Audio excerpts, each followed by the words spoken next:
Okay, very good mornings to everyone. Monday the 21st of August. Hope you all had a good weekend.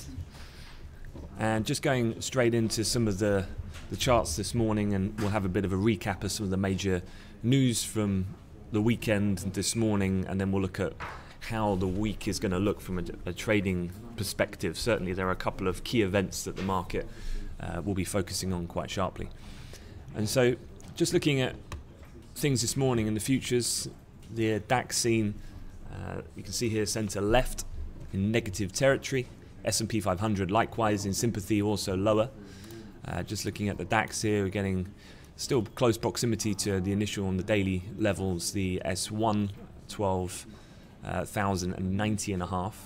Any breach below here then obviously brings into play some of those levels that were seen towards the end of last week, and then a pairing of some of that initial gap up that was seen at the reopening of trade at the beginning of last week. So some significant levels here. If we were to breach those to the downside, then certainly that could, if we break that gap up, you would think logically then you might get a gap fill on that move down to where we finished on the 11th on that evening in the futures market.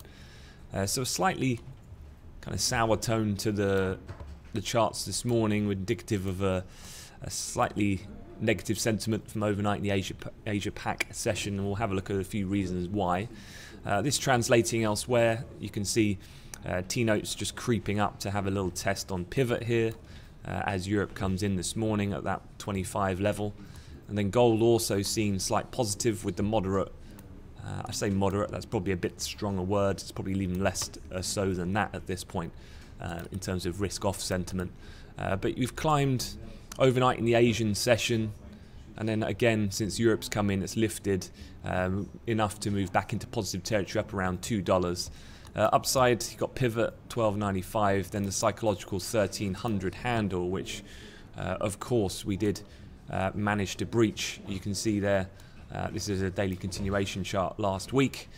Finally got above that kind of double top that really defined the year. So we did print year-to-date highs briefly last week, but we are sub the big figure. But certainly a lot of eyes will be on that level again, not just today, but throughout the entire week as we go through. Currency-wise, the dollar seen a little bit firmer. So both major pairs seen in top left charts here, slightly lower negative territory, about 20 pips or so each respectively. Certainly there are some big central bank events in terms of speeches forthcoming. We'll have a look at Jackson Hole, but there is also a key ECB speech from Draghi pre-Jackson Hole as well. But having a quick look here, you've got the Friday afternoon low. You can see that's already provided a degree of support this morning. Before we've seen a bit of a bounce off to the current levels, but any retest of that would then probably open up a move to S1, which is also the kind of Friday morning low. Oh, excuse me, just remove that. Just bear with me 1 second. Okay, there we go. And then you've got the, what would have been, I guess, the very early overnight Asia Pac low that was seen last Friday, and then the Thursday low down at 116.80.5 as much longer term levels should we see any drastic movement.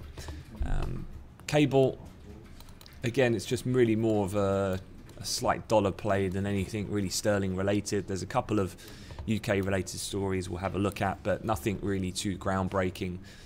So with the dollar a little bit firmer, likewise just keeping an eye on the Friday levels, really a pretty decent level of support for cable in respect to the initial move and decline that we saw in the afternoon on Friday, just matching up with that pretty much a pip off the S1 on the session at 128.43 if you were looking at playing that range kind of trade.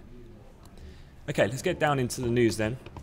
As I said, there's been some minor risk-off sentiment overnight. This is one of the main headlines that people are looking at, and this is something which we were talking about last week. If you remember, one of the things that we saw was that North Korea as a subject matter had kind of come off the front page news. It was almost the Trump kind of way that he dealt with the Charlottesville situation in Virginia kind of took precedence as far as the media reporting was concerned. The aggressive rhetoric kind of moved on to other subjects away from North Korea, and that just led to a slight de-escalation of the situation. Well, one thing that we did know last week that was always part of the scheduled events was that these military drills were going to be happening. And that's from 21st to the 31st of August. So this is a 10-day military drill that happens on an annual basis. This is the annual Ulchai Freedom Guardian exercises, which essentially, to give you a bit of a context to this, in terms of the number of US troops that will be conducting military exercises in the Korean or around the Korean peninsula, it's 17,500 US troops. Now this is down slightly from the 25,000 that was used last year. Some have then said that maybe this is a bit of a concession to show North Korea at least a little bit that, yes, look, we're using less soldiers, but we are still continuing to conduct these drills. However, Mattis, who's the US Defense Secretary, has denied that's the case. He's just said essentially that these are the right number of soldiers to use in order to reach the objective of those military drills. Now, again, to give you some context, this by no means is the biggest military drill that happens by or in the Korean peninsula. There's one called the annual Foal Eagle drill, which involves extensive field maneuvers, and that has 300,000 South Korean soldiers take part, in addition to about 10,000 US soldiers. So the drills that are happening this week and beyond is only about, all in all, probably 20,000 or so, because there are some other nations' troops which join the US.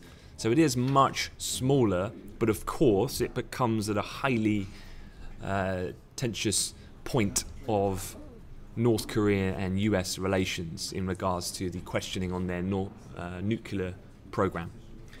So for sure, as we were saying last week, given that these events are ongoing, you could see a little bit of nervousness return to the market on the Korean issue because of what's happening. To be aware of what everyone else is saying, i.e. the Chinese in particular and the Russians, while both the US and South Korea essentially rejected a joint proposal from China and Russia to suspend military exercises.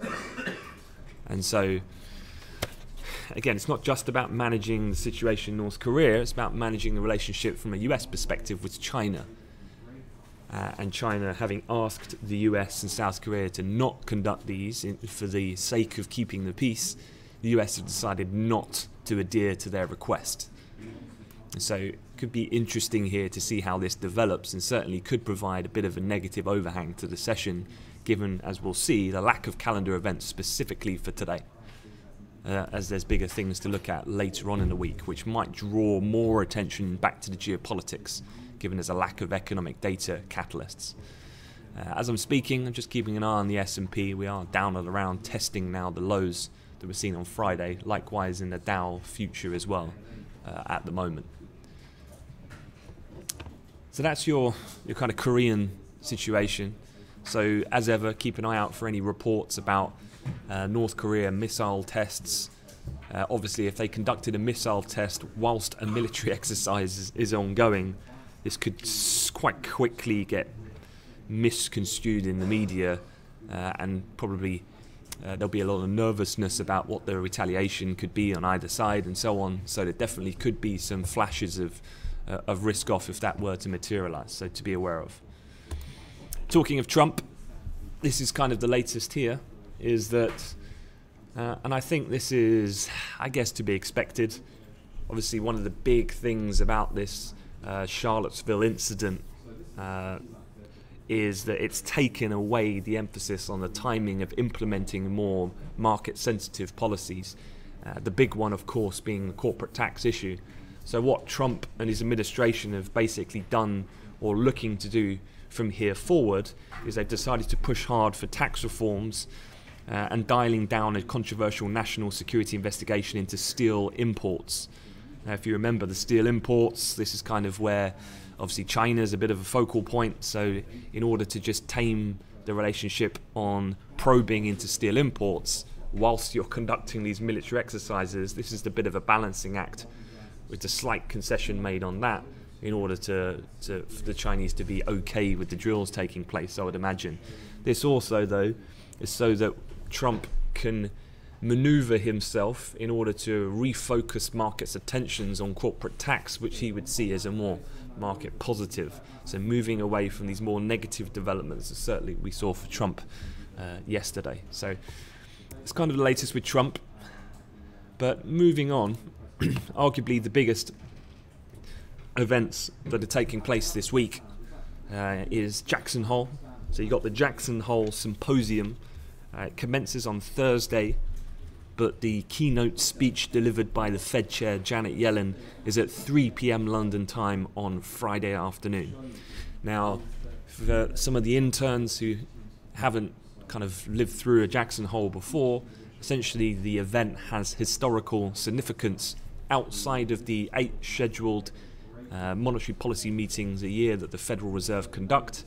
This is also a keynote speech used historically by the chairperson of the Fed to deliver the latest insight as to the economic assessment and therefore policy direction going forward.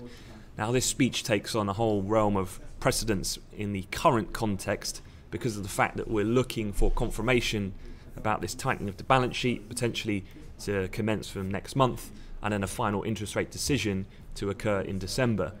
And this comes amid a lot of question marks on whether or not the Fed can deliver on that mandate given the fact of weaker inflationary conditions in particular.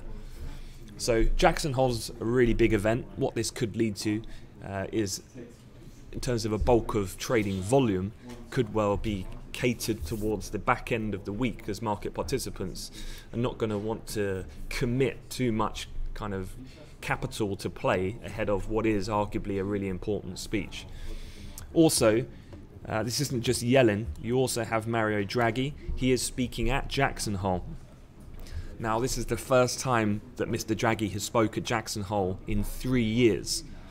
So obviously the fact that he's attending has created an expectation that potentially he could be unveiling some subtle new information about the ECB's planning, which we're also looking for them to be also tightening their monetary policy going forward, i.e. the tapering down of quantitative easing in the future.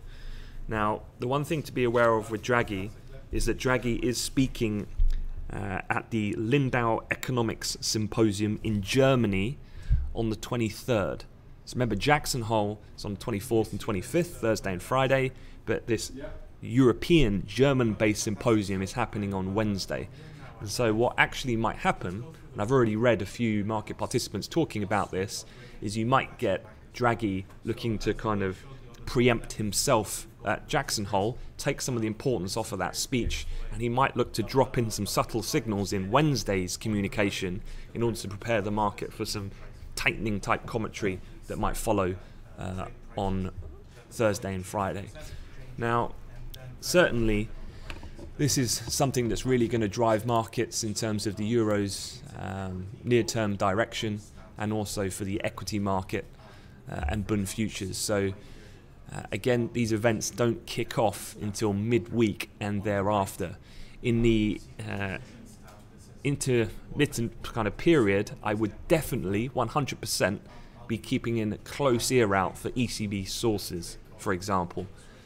To me, just going back, my experience would tell me that there's a lot of people awaiting this speech. So what the ECB won't want to do is shock the market in any way. So what I would be expecting then is either today or tomorrow possibly, is that there will be an ECB source, whether that's from Bloomberg or Reuters, in order to kind of bring about this idea of, if there is any type of policy change that we mentioned by Draghi, then just kind of dropping some hints. So the overall speech reaction in reality is mitigated somewhat, and it's delivered in a stable fashion. So definitely be looking out for that going forward. This was something I saw in the journal this morning. and this was Mario Draghi is likely to lay out the end to Europe's quantitative easing. So in return to Jackson Hole, ECB chief brings signs of progress on policies introduced there. So again, everyone tends to be leaning here more on the hawkish side, so the bigger surprise might be if he makes no change whatsoever, i.e. disappointing the hawkish expectations in the marketplace. Okay, a few other things. There's been a little bit of Brexit talks.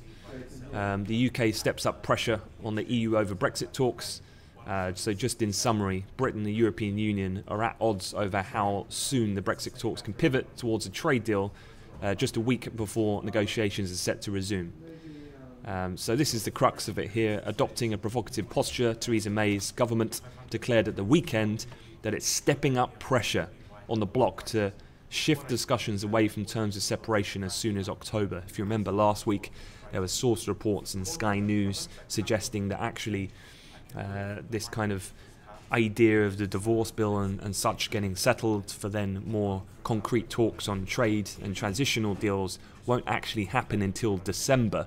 Sources last week were suggesting so this can navigate then the German federal elections happening in September, and so that then there can be greater clarity over one of the most influential members of the European side of the negotiation, that being, of course, Germany, Angela Merkel. But Theresa May, once again, looking to just kind of up the ante on Europe, saying, come on, let's get talking so we can get the terms of separation as soon as October. European officials in this article have already kind of come back and said, I'm not so sure if that's the case. We did, of course, last week as well, see the pound underperform all of its group of 10 counterparts in terms of its major currency counterparts. So this isn't having much of an immediate effect on the pound this morning, but one thing to be aware of, there are, I believe, an additional 5 Brexit position papers coming out. These are kind of analysis research papers. Whether or not these will move the market, I doubt it, but certainly I'd just be aware of the fact that that is occurring. There's no set time for when they're coming out. But if there was some concessionary tone, for example, that came out of these working papers, then in that situation, if there's any kind of stepping back, i.e. the rhetoric from the UK gets more conciliatory towards then, trying to meet Europe in the middle, this would all be sterling positive short term. And then the opposite if they follow this kind of hard Brexit mantra. So again, just to be aware of from the UK politics side. Taking a quick look at oil, and there's a few headlines I want to touch upon as well. First of all, I was actually lecturing the majority of Friday afternoon, so I actually missed what looks like the best move the entire week, right at the end. 4:30 cash close, the equities in Europe, and in terms of the crude market, North America, WTI crude took a real powerful move to the upside. I'm sure you guys in the trading live room will fill me in if there was anything in particular that happened there. But from what I've read, just catching up with some of the news this morning, just short covering seems to be what's being touted behind that. Obviously, you broke the 48 handle, that roughly as well, providing the point of resistance through pretty much the second half of last week. And obviously, US output back in focus, that big rise that we had in the inventory data last week, but managing to pop above there. So probably some stock-driven move as well, just helping squeeze that price higher in fairly illiquid conditions in these summer months. But we've come off a little bit from those initial highs, got probably within about a 10-cent range of the $49 handle before we pulled back to 48.50, so down around 16 cents. Thank you, Max. Max just pointing out that when this move was occurring, there was also amid reports that a large refinery in the US was shutting. Again, I don't have the details on this in regards to the reasonings behind that, but certainly that would have been probably enough to cause a pretty decent push on the upside. Well, the things I'm looking at this morning from a news perspective, as I said, we've come off slightly. A lot of this might be just a bit of profit taking given the size of that move late Friday. But in terms of news, what might be negating some some of the sell-off at this point is the fact that Libya's Sharara oil field is shut by a pipeline blockade, according to sources. I've already seen this as well being run by the NOC chairman this morning. About 20 minutes ago, reported that Libya's biggest oil field is closed. This has a capacity of about 280,000 barrels per day in recent weeks. And so, again, industry sources, it's been confirmed by the state-owned National Oil Corporation this morning, it has been shut. So maybe that's something to be aware of, that pivot level and the 48 handle. If we do get a bit of a pullback, might be quite interesting if you're still favouring a long position. On the flip side though, something to be aware of, although this is more equity specific, it is quite noteworthy in the fact that Shell, which is the world's largest oil trader, has said it loaded its first crude from Libya in 5 years over the weekend.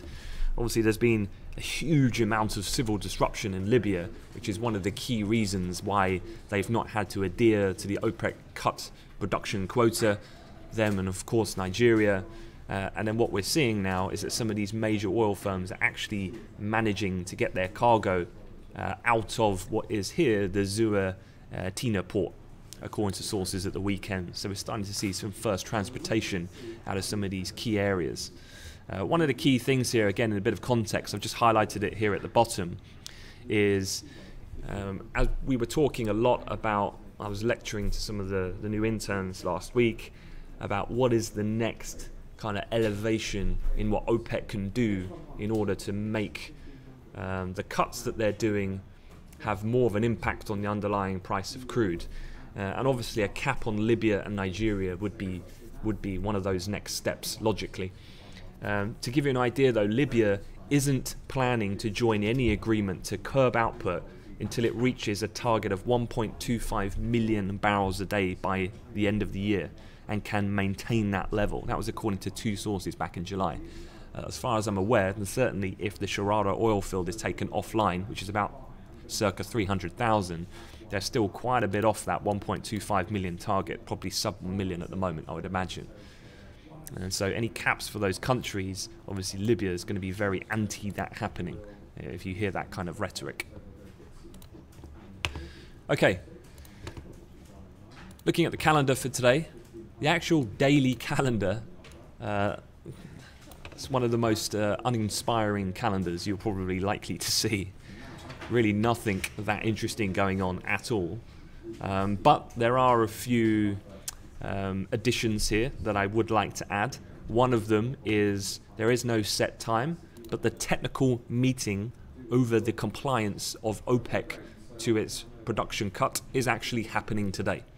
So it would not be surprising to hear some OPEC related commentary, whether from the Secretary General or from individual oil ministers from those oil producing nations. So definitely have your a little bit of your wits about you if you're trading oil, and certainly if you're in a live position, of not getting caught off guard by any of those types of comments. But overall, not expecting anything other than just the usual push from the likes of Saudi and so on, who've been shouldering a lot of the burden for the other nations to step up and start complying with their quotas. Looking at the calendar for the week, this is what it looks like. This has also been sent out to your inbox as well, and as I always suggest on a Monday, this is what you should be looking at. You should be looking at the week in its entirety to try and gauge where is it in terms of your kind of allocation of not just capital but attention, your kind of energy physically and emotionally. Where should you be investing it? I.e., where could be the potential key moves in the market for that given week? And so really the biggest events are Draghi on Wednesday. That's the German symposium that's happening. This is where we're looking at potentially he drops in a hint is towards then prepping up for Jackson Hole, which follows on Thursday with the keynote speech from Janet Yellen delivered at 3 p.m. on Friday. So that's kind of your key things. Other things to be aware of from today, as I mentioned, you've got these 5 position papers on Brexit coming out. Chicago Fed index is really a lower tiered piece of data. So in terms of today, I'll be more monitoring, trying to identify key technical levels, in addition to monitoring of risk sentiment certainly on this Korean issue, if there were any developments on the peninsula with these war games that are happening, that could certainly give the market some direction with the lack of scheduled calendar events specifically today. Tuesday, you get the oil inventories in the evening, you've got German ZEW. Wednesday is probably the most interesting economic data-wise for the various service and manufacturing PMIs in Europe with the Draghi speech and then oil inventories. Friday, you've got GDP coming out of the UK, as well as some housing data and a weekly jobless from the US.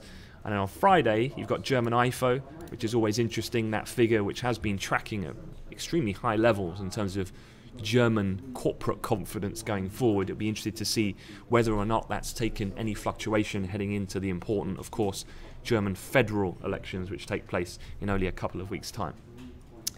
And that's it. That's kind of your week as a whole. So I'm going to leave it at that, let you guys get on with it. Any questions, as per usual, feel free to drop them in the chat room. Any of the interns, I know that it's your first day kind of on the system, so I know you'll be working with Sam and Philippe, but obviously if you need to ask me any questions, market related, then you have Trading Live, you have your own designated chat room. Please feel free at any time to just drop me a line. Okay guys, have a good day and have a good week. Thank you very much.